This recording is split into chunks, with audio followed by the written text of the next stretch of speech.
Pourtant, pendant ses premiers déplacements à l'étranger, il a eu quand même beaucoup de succès. Je pense particulièrement à sa prestation lors de la conférence du G20.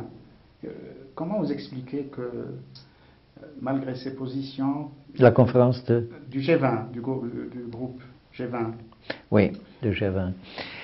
Oui, c'est un succès du point de vue charismatique, du point de vue de sa charme. Et cette charme, on ne peut pas nier. Il y a un journal pour les dames, les femmes de France, qui s'appelle Voici. Et je crois que c'était un numéro de décembre, où ce journal a dit « Il est très beau, trop beau, ce président. Et il est le président plus sexuel jamais élu dans l'histoire. » Je ne crois pas que ça c'était un compliment. Même aussi pour les femmes françaises, de déclarer qu'un homme est trop beau est quelque chose d'un peu extraordinaire. Et peut-être il est exactement trop beau. Et pour ça, il y a beaucoup d'amour, la charme éclatante, mais pas tellement de contenu. La déclaration de G20 était une catastrophe. Par exemple, de donner, pas seulement les 750 000 de dollars à IMF, le Fonds monétaire international. 1000 milliards. 1000 milliards. 1000 milliards, si on ajoute tout. De ça. Mais ça, c'est une organisation avec une tradition anti-développement pour le peuple, qui est exceptionnelle. Ils ont toujours joué sur la tradition, sur les forces capitalistes, sur la classe bourgeoise, la classe en autre de la société, et il n'y avait rien pour les besoins immédiats. Ce sont les Chinois qui font ça. Si l'on fasse une comparaison entre G20 et FMI, à un côté, et à l'autre côté les Chinois, on voit très clairement pourquoi les Africains préfèrent les Chinois. Mais ça, c'est seulement une chose. Entre les deux, le bail-out et le stimulus, c'est-à-dire aider les banques ou donner le travail aux gens. Il y avait un déséquilibre total en faveur d'aider les banques. Mais ils n'ont pas dit clairement ce qu'il faut faire avec les banques. Et pourquoi est-ce qu'on n'a pas dit ça? Et je connais quelqu'un qui m'a dit la vérité. Si tu fasses la liste de ce qu'il faut faire avec la banque, ça c'est une liste implicite des crimes qu'ont fait les banques.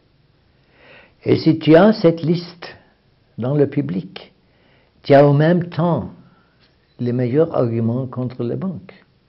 Alors, on n'a pas publié ça. Et ce qu'on traite de faire, qui n'est pas facile, je ne crois pas qu'on va réussir avec ça, est d'avoir des accords plus ou moins privés sur la table avec les banques.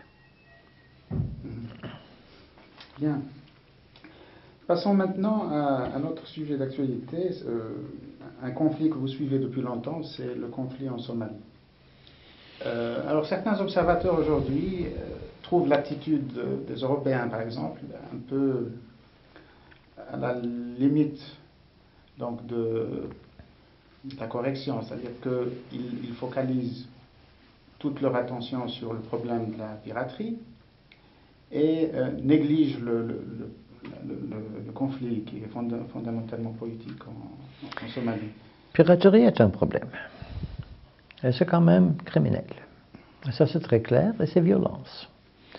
Ce n'est pas la grande violence, seulement quelques bateaux, quelques gens qui travaillent là et un peu d'argent, pas grand-chose.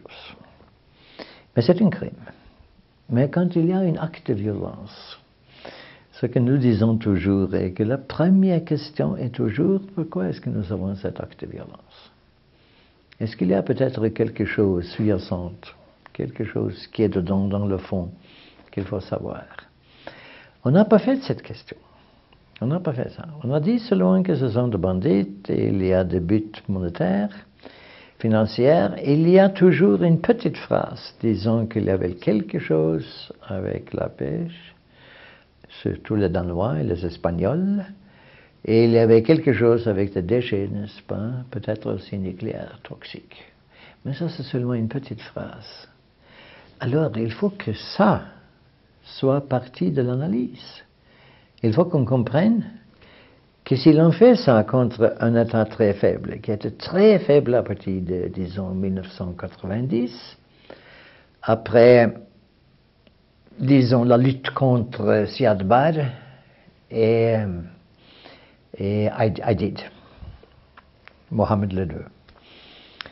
Et alors, c'était un pays très faible, avec une famine, et on a fait la construction, n'est-ce pas, des soldats américains à partir de janvier 92. Mais dans cette période, 90-91, les Américains ont changé l'accès à pétrole. Et il semble que Somalie est très riche en pétrole.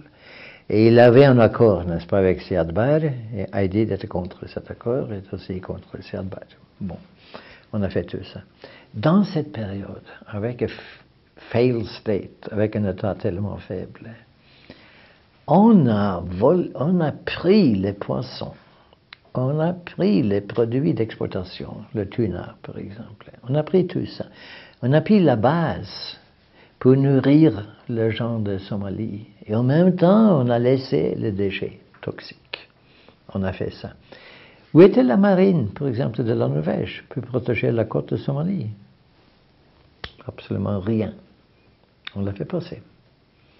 Et naturellement, on n'était pas du tout ignorant de ça. C'est cette asymétrie qui détruit complètement la position occidentale. C'est aussi, je crois, la mauvaise politique. Parce qu'exactement l'Union européenne, surtout la Commission, aurait eu ici la chance de se poser avec une position tout à fait contre la position américaine. La position américaine est toujours pro-américaine et tellement aveugle quand il s'agit d'autres positions. Et on aurait pu dire, avoir une position plus objective. Et alors avoir des négociations. Et disons, quelles sont les conditions? Qu'est-ce qu'il faut que nous fassions afin que vous disiez fin à la piraterie?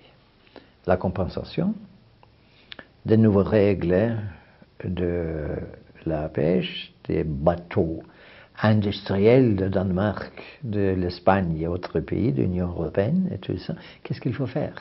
Où est le compromis? Où est, peut-être, on peut dire, l'accord qu'on pourrait avoir? On n'a pas fait ça. Pas du tout.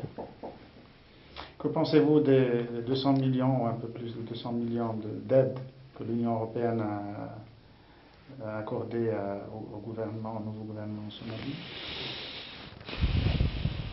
Bon, c'est de l'argent qui est destiné à lutter contre la piraterie. Un gaspillage total. Et je crois que la position de Ligue arabe était beaucoup plus solide. La position est que nous allons donner absolument rien à M. Ahmed s'il ne peut pas faire. Cheikh Ahmed Sharif. Voilà, oui. Sharif. S'il ne peut pas faire un accord avec les adversaires. Avec l'opposition. Qui sont forts. Qui sont forts. Et alors, il faut avoir un type d'accord intérieur. Mais j'aimerais aussi que Arab League aurait dit clairement qu'il faut voir la base. Et les actes criminels contre la Somalie. Il faut avoir ça, et j'aimerais que la Ligue arabe pourrait aussi, n'est-ce pas, donner que nous sommes là, et nous pouvons organiser une conférence. On peut discuter tout ça. Mais il faut avoir à la table, il faut avoir les deux côtés.